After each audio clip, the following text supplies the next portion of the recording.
You're listening to Transcaster Radio, a podcast about trans life and all that goes along with it. You can listen to the show anywhere you enjoy podcasts, and we'd love for you to subscribe, rate, and give a review. It helps us reach more people, and we greatly appreciate it. Now, here's your host, Caden Taylor.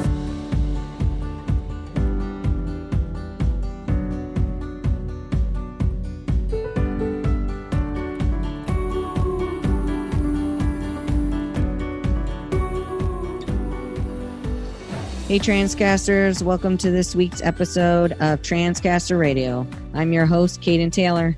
I have an awesome guest for you all today. Damien Phoenix Montoya is a transgender man who uses his bodybuilding and modeling to help raise awareness of transgender individuals and other members of the LGBTQ community. He represents LGBTQ-owned companies such as Marco, We Merge Apparel, and I'd Rather Be Naked. Damien was born and raised in Massachusetts. He earned his bachelor's degree in animal science from UMass Amherst and works full-time in that field now. Whenever the opportunity arises, he makes time to travel to events and conventions around the country to advocate for the LGBTQ community. So let's give him a warm welcome to Transcaster Radio. Hey, Damien, how are you today? I'm doing excellent, thank you. Awesome. Thank you for joining us today. I appreciate it. Yeah, pleasure to be here. Yeah. So we'll get started with some questions and we'll go from there. Sound good?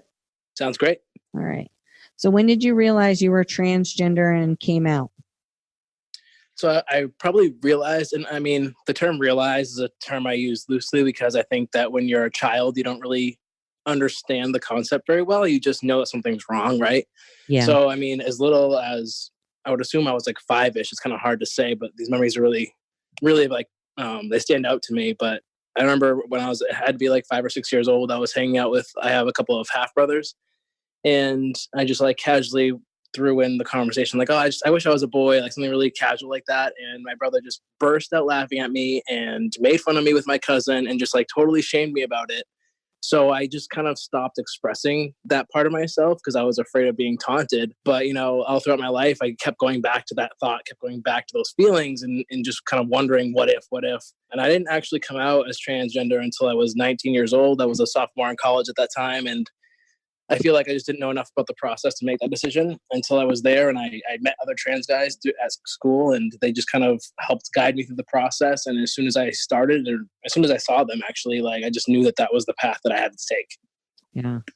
Did you, like, for me, I feel the same way. For me, I grew up a tomboy, and I always knew something was different, but it wasn't until I was about 20 that I realized that something was different for me. So, did you grow up as a tomboy or? Oh, absolutely. I mean, it's funny because I got misgendered all the time before I was even trans. I mean, I worked at a grocery store for a long time in high school, and, you know, I had a buzz cut since I was like 13 years old. I always dressed in baggy guy clothes. I never wore anything feminine or presented myself femininely. So at the grocery store, I would get misgendered all the time. He'd call me sir, this and that, sir. And it's funny, I never realized how much happier it made me to be addressed that way until later in life. But yeah, I don't even consider myself tomboy. I was so butch. It was like it was beyond the term tomboy, I think. Yeah. Yeah. I was considered, when I identified as female as younger, I was considered a butch lesbian because Right, exactly, yeah. How did your family and friends handle you coming out? So my friends didn't even bat an eye. I feel like they all kind of like saw it coming, but didn't want to insinuate or inflict their views on me. So most of them were just like, I would approach them like, hey, I go by Damien now, I go by him. They would be like, okay, done. Okay. And then my family was really kind of all over the place in terms of their reactions.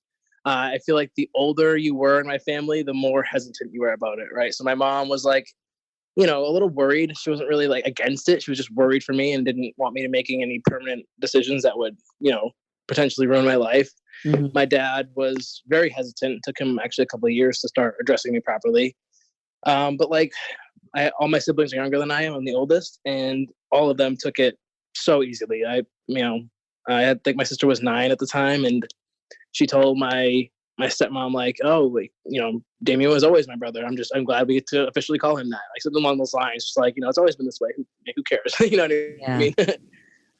I think you're right, though. In general, I think as a trans person or even anybody on the LGBTQ spectrum, the older the person is, the harder it is for them to grasp what it is. Because for me personally, my grandma, who is 81 years old, is the one who has had the hardest time, switching my name and my pronouns, especially the pronouns.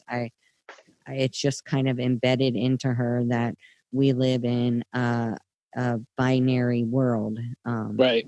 And to them, growing up, that's how they saw things. It was, when she got turned 18, she got married and had children. That was their way of seeing things. So I hope that as society grows, that we'll be able to grow out of that, as people age, that people in 20, 30 years won't have to say, oh, the older people saw things differently. I hope that our age group and younger kind of push that out of society's normal way of thinking. You know what I mean? Me too, because if you think about it, it's a very simple-minded concept. Like if that's, all you can grasp, I kind of feel bad for you that you can't encompass all these other different ways to present yourself, Yeah. It's so simple-minded to just think that way. Yeah. So a lot of trans people live stealth for tons of different reasons. I personally live stealth in my work environment, not for any other reason. There's not really one specific reason that I do. A lot of do it because of their safety. Right. As a prominent person out in the trans and LGBTQ community, are you ever concerned with your safety? Yes, definitely. I've got past the point where I'm afraid, like where I work. I actually came out to my department almost a year ago, and it went over very well. I got my diversity and inclusion office through my job involved, and so everything went over pretty much as smoothly as possible. And I think about it a lot when I am in public, especially when I'm announcing where I'm going to be, like on Instagram and stuff. I do. It crosses my mind all the time. I was at Boston Pride with my girlfriend, and I told her, I looked at her and I was like, I hate to have this thought, but like, I'm always worried that something's going to happen at one of these things, because if you really, really wanted to hurt the community, what a better place to do it than when they're all gathered in one spot at one time. Yeah. And it's definitely a thought that crosses my mind all the time, but I can't let it stop me from advocating and educating and being a public figure. You just gotta be a little careful, with your surroundings and stuff like that, I guess. But unfortunately, we do have to think that way because, as we've seen, that's where stuff like that happens. Yeah, exactly. And I think now more so than 5 years ago, especially with the administration we have currently. So, oh yeah, after Orlando, things really, I guess they took a lot more precaution after that, for sure. I mean, I certainly don't go around announcing that I'm trans to every individual out there. Right. I'm certainly not one that will not educate somebody and tell them, hey, I'm trans if I feel like my safety is not at risk. Right. I do live in a conservative area. I live in Florida, so I do live in a conservative area in Florida, so I need to be careful with things like that. But I would definitely be, that would definitely be on my mind if I were you, just as a prominent, figure, and you are, telling people, hey, this is where I'll be, so I definitely can understand that. Oh yeah, the thought's definitely there for sure. Yeah. So how did you get started in modeling and bodybuilding? So bodybuilding came first. I've always been, I guess, what they call a gym rat, because the difference between a bodybuilder and a gym rat is that you both go to the gym all the time, but bodybuilders take their dieting more seriously. So I've always been a gym rat. I've always said, like, fuck the diet part. I can work it all day and eat what I want. Yeah. And then actually when I got this job, I started out entry level, and I was just an animal care technician. So when you get to work, you change into scrubs. And I was in the locker room with a guy who had been bodybuilding his whole life. He's in his 40s now. And he just happened to see my physique while we were changing. And he said, if you took your physique and you fine-tuned it, you could bodybuild and you could be a champion. And I was like, I don't know. Sounds like a lot of work, but I'll work out with you. Like, we'll see how it goes. So we started working out together. And I just feel like the more we worked out together, the more we talked about it, the more potential I saw in myself. And I was like, you know what? Like, what could hurt if I try? he started writing me meal plans, and I started getting into the dieting aspect of it. And as I started dieting, I started noticing the real results. I thought like I was doing good on my own, but it really is true that fitness is 80% nutrition, 20% gym. I just started seeing the results, and I was like, what, I could do this. And so I hit the stage my first time about a year after I started training, and I did what's called men's physique, which is kind of like, if you can picture like a men's bikini, it's like, you just wear swimming trunks and you do quarter turns. You don't really pose like bodybuilders pose. So I did it, and I didn't really have that much fun doing it. So the next year I wanted to do it again, but do classic physique. So it's a little bit different. You wear more like boxer brief style shorts, and that's when you do 5 main bodybuilding poses. So that was like really the class where I found my love for the sport, because I wanted to be like functionally fit and aesthetically pleasing, as opposed to the bodybuilders just get huge. I didn't want to be huge, especially because I'm short. It'll look really weird. So I started doing classic physique, and that's when I really, really started to just love it. And I like the results, and I like the way I look. And from that, so after my second show, my girlfriend Raven, so she had been modeling for like about a year at this point, and she said, "You know what? You look great. You're in this awesome shape. Why don't you just try it? And if you don't like it, then whatever. But I can get you, a free trade shoot or something." And so most photographers, if they're amateur, they'll shoot what's called trade work, or like time for pictures. And you say both shoot together, and neither one of you gets paid, but you get some edits and they get some experience, and vice versa. So I started out just doing that, and it just kind of blew up from there. I made my Instagram probably that year. I haven't had an Instagram for very long. And just as soon as I started posting the pictures for my first shoot, I had photographers reaching out to me being like, "Hey, like, let's work together." And so I just kind of built this portfolio, and now it's just, people see my pictures and they ask if I want to work together, and if they can come up with a good concept or whatever, then I'm totally down for it. I've seen some of your photo shoots. They're awesome. Thank you. I appreciate it. I still feel like an amateur. Well, you don't look like it, so. Awesome. That's the goal. What is your routine to keep your body in such good shape? So it changes as the seasons change. Right now, I'm about 14 and a half weeks out from a show. So I've slowly started decreasing my carb intake and started intermittently fasting. So what I'll do is during the week, starting Sunday night at 8:30, I'll stop eating. And then I won't eat again until 12:30 p.m. the next day. So I go 16 hours fasting, 8 hours eating. I'll do that Monday through Friday, and I'll do really low carb. Like if I can, I want to hit like 50 grams or less. Usually it's between 50 and 100, depending on the week. But then on weekends, I'll still do low-ish carbs, but I'll probably up it to like 200 grams. Because if you just low carb throughout your whole dieting period, you're going to exhaust yourself and probably lose a lot of muscle mass. So on weekends, I try and do what's called a refeed, up my carbs a little bit, get your muscles fed, and then hit the ground running again on Monday. And also, I'll skip the fasting on weekends too, give myself a little bit of a break. But really, it's like touch and go. So as I get closer to the show, as I progress, I'll either take away or add carbs. If I start getting too skinny too fast, you add some. If I feel like I'm not losing weight enough, I'll up my cardio, lower the carbs, stuff like that. So it's really like a guess and check game. Honestly, you just kind of got to learn your body and how you adjust to different dieting aspects. Do you look at all at portion control? I mean, I don't like weigh out my food. I'm pretty good at eyeballing it at this point, but oh yeah, definitely. I never eat to the point where like, you feel it. I definitely I don't ever want to be full. I feel like that's a bad habit to get into because then I get really sluggish, and I like to keep my appetite a little smaller because I trust me, I can eat all day. So the more I can restrict myself, the easier it gets.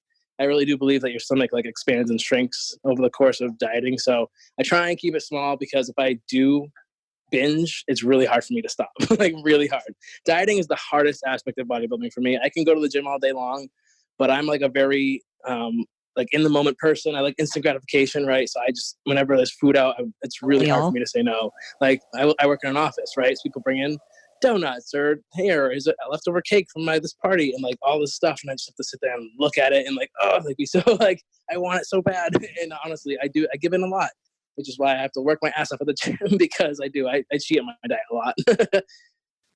How many hours do you spend at the gym? Just curious. On any given day, between an hour and a half and 2 hours, and I'm at the gym 5 to 6 times a week.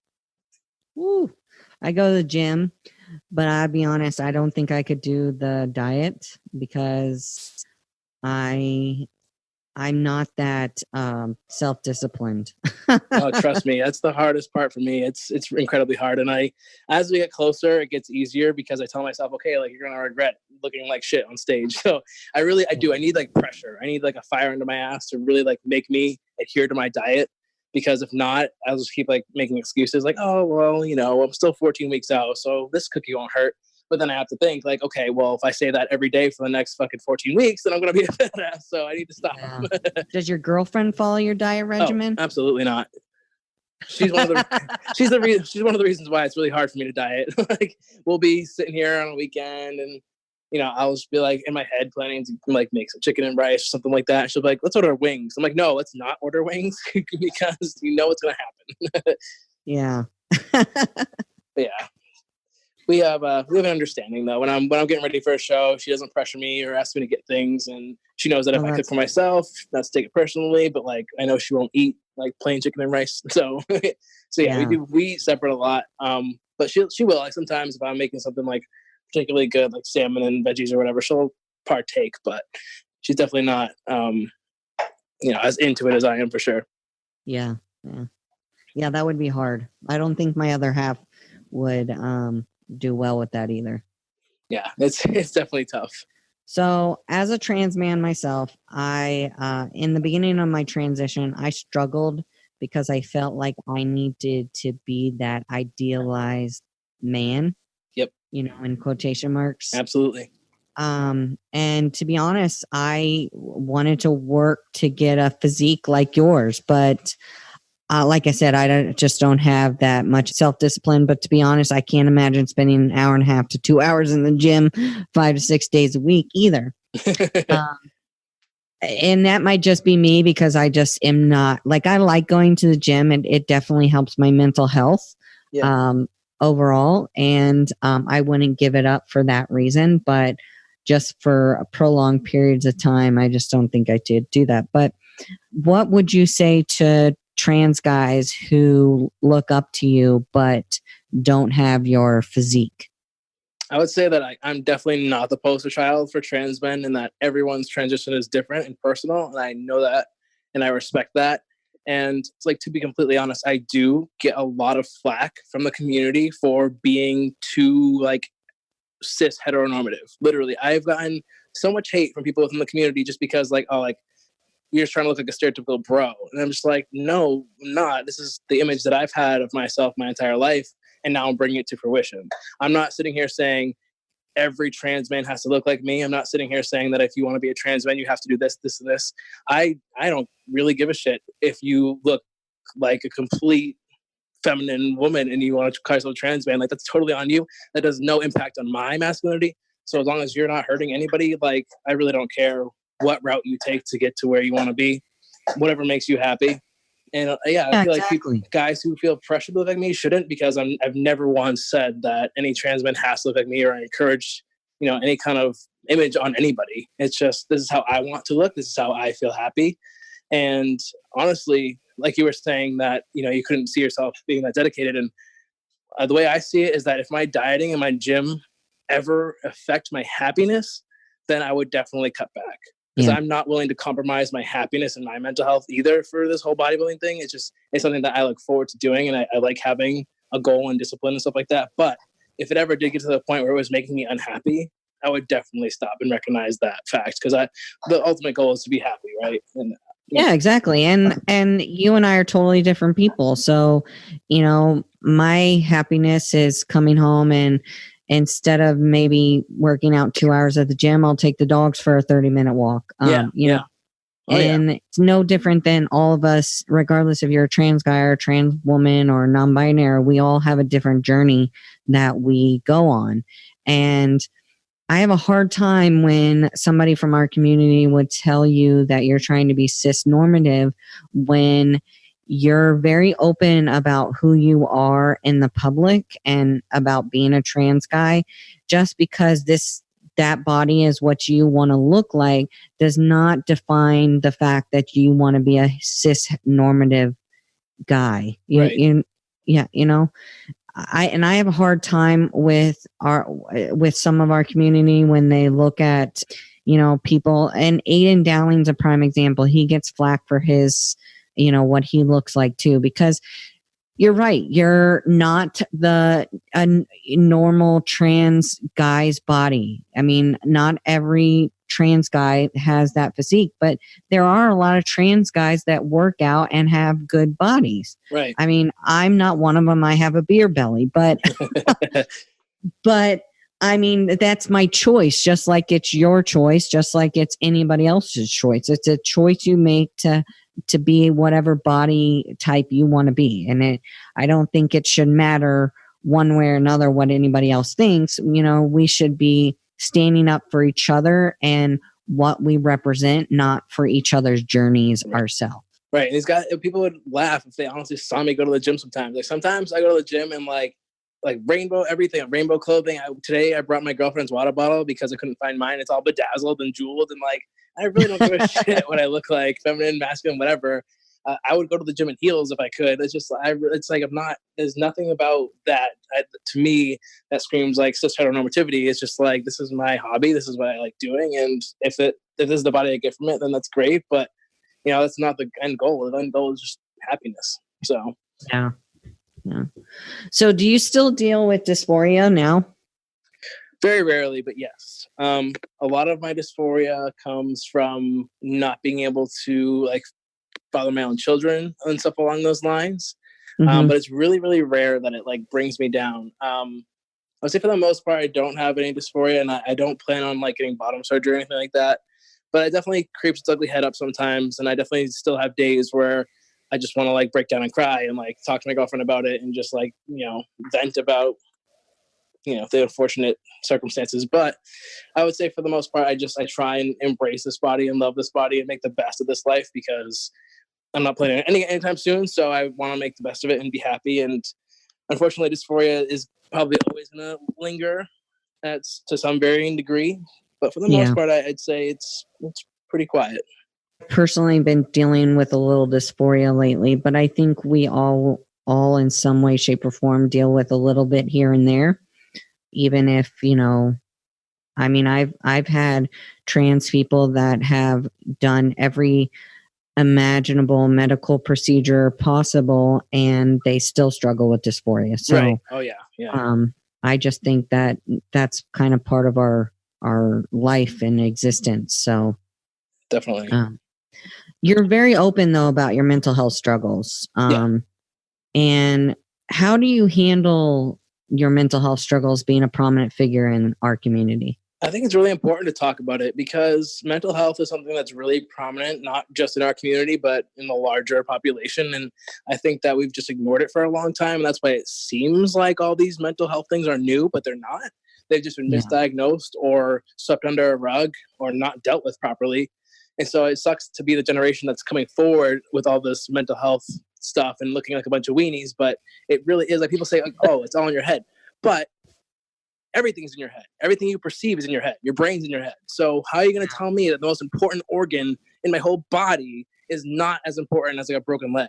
You know what I mean? So to me, it's just silly that we keep stigmatizing mental health, because your mental health should be number one before anything. Like, that's why I said if my bodybuilding ever compromised my mental health, I would stop doing it, because my mental health is way more important than my physical health. Well, not probably way more important, but you know what I'm saying? Like, it's really important. And so I think that I want to keep talking about it and keep making it a very public thing, because the more we talk about it, the more we normalize it, the less people are going to be afraid to come forward with their issues, and then they'll be more likely to address them properly, instead of drug abuse or any kind of substance abuse, or really any form of numbing that pain. We really just need to bring these issues to light and see that there is a proper way to deal with them. And, medication, therapy, whatever, do all three, whatever. It's just to like make sure you take care of yourself. And I think especially in this community, we really need to just take care of each other and normalize this whole mental health thing, because it's really prominent in a lot of our lives, and we need to address it properly. I agree. I struggle with mental health, and I remember when I was first diagnosed when I was 17, and I remember thinking, oh my God, if people find this out, people are going to think I'm a freak. But I give you credit for the way you handle your mental health struggles with the community, because especially in our community, I think it's important that people don't think that, they're an outcast or they're a weirdo because they might have mental health problems. That, to me, mental health problems is no different than somebody having high blood pressure or diabetes. They might need to take a pill the rest of their life. I know personally I'm going to have to, because I don't function very well without them. I mean, there's a chemical imbalance in my brain. So I definitely give you credit, because it's not always you can get a lot of backlash, and it's not always an easy topic to talk about. And I mean, I don't have as many followers as you, but I certainly would hate to get all the hate comments that I'm sure you get sometimes. So those are, never easy to read. So I give you a lot of credit for talking about it in the community. Yeah, I think it's also important to distinguish that, like, being trans and having mental health issues are not, like, what is it called? Congruent. They're mutually exclusive. Yeah. You know what I mean? I think it's important to talk about them in different aspects. Like when I was seeking a therapist in this area, I hadn't really received a lot of callbacks from the people I did speak to. I told them, like, listen, I am trans, but the issues that I'm having right now are not related to me being trans.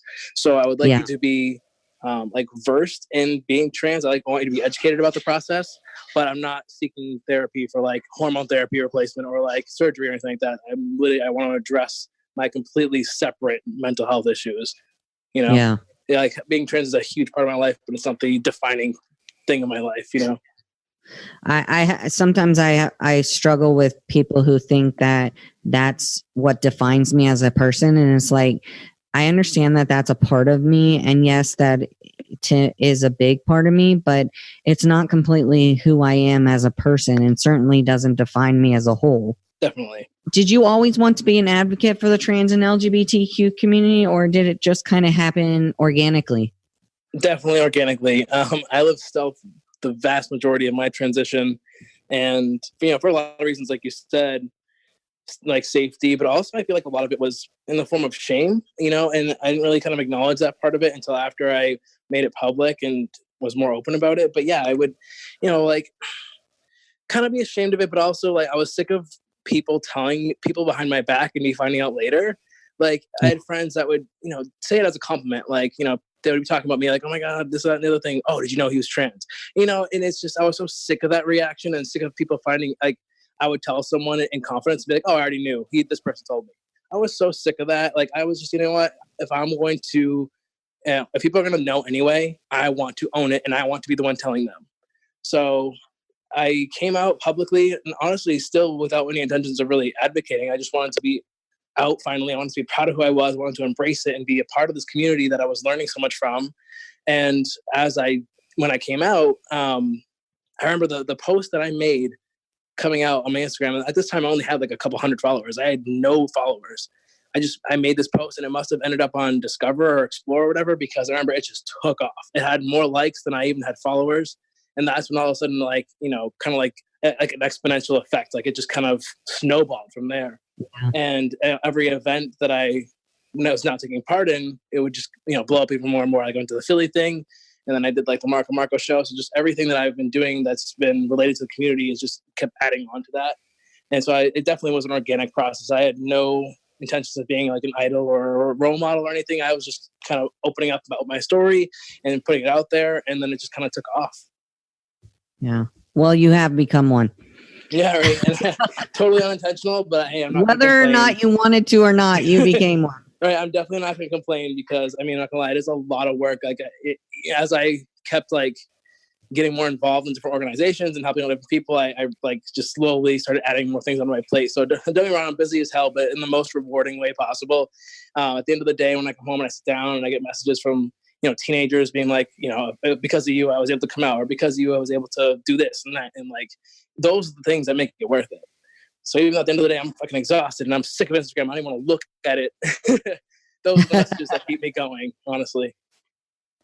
That was going to be my next question. How in the hell do you do all you do? Bodybuilding, modeling, advocacy, working a full-time job without feeling going to the gym 2 hours a day, 6 days a week. How do you not feel exhausted? I am always exhausted.